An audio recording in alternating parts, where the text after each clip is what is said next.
Ayan na naman. Nagulat ako.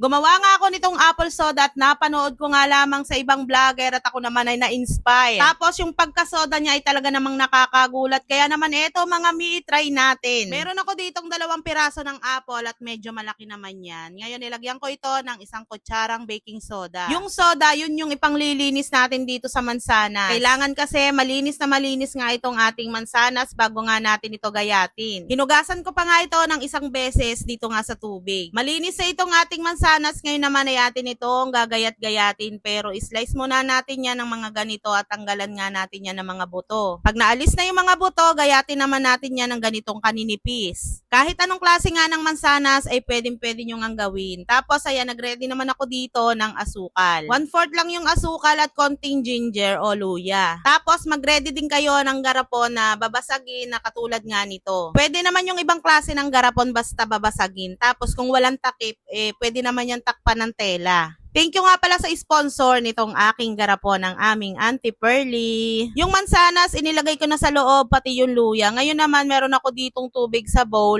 Mga 1 litro, inilagay ko muna dito yung asukal at tinunaw. Pero ang totoong tubig nga nito mga mi ay nasa 2 liters. Kaya meron naman ako ditong pitchel na meron nang sukat. Saka naman natin ito susukatin dito sa pitchel. Itong ginawa ko kasi 2 litro lamang. Nung tunaw na nga yung asukal, ibuhos na nga natin dito sa ating garapon na merong laman nga na apple. Halu-haluin lamang natin ito at takpan. Ngayon, ito ay ipipreserve natin ng 3 araw. Ito kasing garapon na gamit natin, may takip na talaga siya, may goma pa. Pero kung wala naman takip yung garapon ninyo, pwede nyo yan takpan ng tela. Ayan mga mi, at pinuwesto ko na nga yan at kinabukasan ay ganito na nga yung kanyang itsura na medyo nagbubula-bula na nga. Sa totoo lang mga mi, mas maganda nga ang takip ay tela kasi nakakasingaw. Itong ginamit ko, nasa pag-aasikaso ko na naman yan, lagi ko yung binubuksan. Everyday, lagi ko rin yung hinahalo. Basta ganun lang yung gawin nyo sa loob ng 3 araw at pagka 3 days nga mga mi, eto na nga yung kanyang itsura. Kung napapansin ninyo yung mga bula umaakyat sa taas, ibig sabihin maganda po yung nagiging fermentation ng ating ginawa. Sinalin ko nga muna sa isang bowl at hindi ko na nga isinama yung apple diyan, yung pinakang tubig na nga lamang yung aking nilagay tapos sinala ko nga yan. Pwede nyo nga rin yung salain sa telang puti o kung ano yung available na panala ninyo dyan, basta malinis. Tapos meron nga ako ditong bote at isasalin ko nga dito yung ating sinala kanina. Gumamit nga ako ng embudo rito at eto isinasalin ko na. Kung napapansin nyo, para siyang suka. Nandyan na nga yung katas ng mansanas. Ngayon na isalin na natin sa bote mga mi at ito nga ay pagpahingahin muna natin ng mga 24 hours. At eto na nga yung aking ikinagulat.